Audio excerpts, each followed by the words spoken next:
Hello, नमस्ते। मेरा नाम अंकिता है और मैं आज आप लोगों को माइग्रेन के बारे में बताने जा रही हूँ।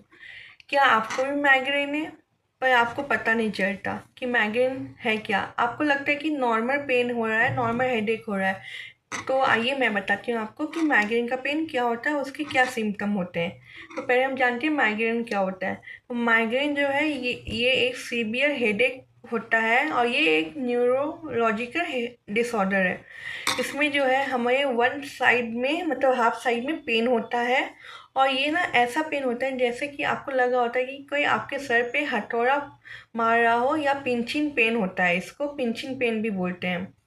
तो आइए हम इसके कॉमन सिम्टम जानते हैं। तो इसके सिम्टम होते हैं, सीवियर हेडेक होता है वो भी वन साइड में, और इसमें नोजिया या वॉमिटिंग फील होता है या वॉमिट होता भी है।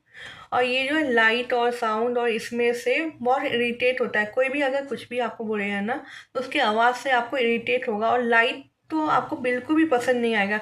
आपकी आंखों में लाइट चुभता है, ऐसा होता है। और फिर कभी कभी समटाइम आपको ना ब्लर विजन होता है, आपको देखने में ना प्रॉब्लम होती है, और ये आप थकान महसूस होता है, ये सब।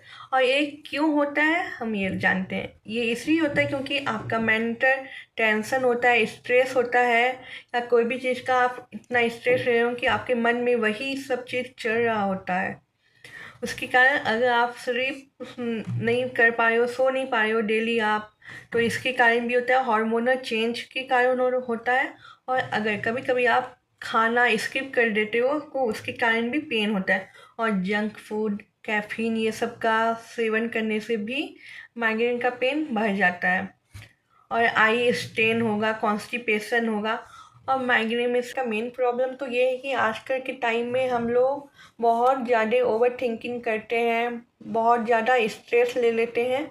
तो ये सब मेन कारण है, हाँ, माइग्रेन के प्रॉब्लम होने के। और नेचुरोपैथी में क्या ट्रीटमेंट दे सकते हैं माइग्रेन में? तो पहला ट्रीटमेंट है डाइट, इसमें हम फ्रूट डाइट भी दे सकते हैं। और दूसरा है हाइड्रोथेरेपी, जिसमें कि हम कोल्ड कंप्रेशन दे सकते हैं फोरहेड पे, और हॉट फुट बाथ भी देते हैं पेशेंट को। मसाज, जिसमें हम हेड पे, नेक पे और शोल्डर पे हम मसाज देते हैं। उसके बाद आता है योगा एंड प्राणायाम, जिसमें कुछ योगा होते हैं और कुछ प्राणायाम होते हैं माइग्रेन के लिए। तो हम जानते हैं योगा में कौन से योगा कर सकते हैं। तो पहला है वज्र आसन, भुजंग आसन, ये दो आसन और सब आसन भी हम कर सकते हैं जब हमें माइग्रेन का पेन होता है।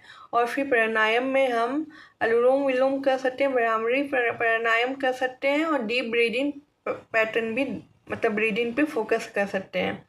फिर आता है हमारा लाइफ स्टाइल मॉडिफिकेशन, जिसमें कि हमें अपनी डेली लाइफ को चेंज करना पड़ता है। जैसे कि हमें जो भी स्ट्रेस है वो मैनेजमेंट करना पड़ता है, और फिर जो स्लीप पैटर्न होता है उस पर फोकस करना पड़ता है, और डाइट पे फोकस करना पड़ता है।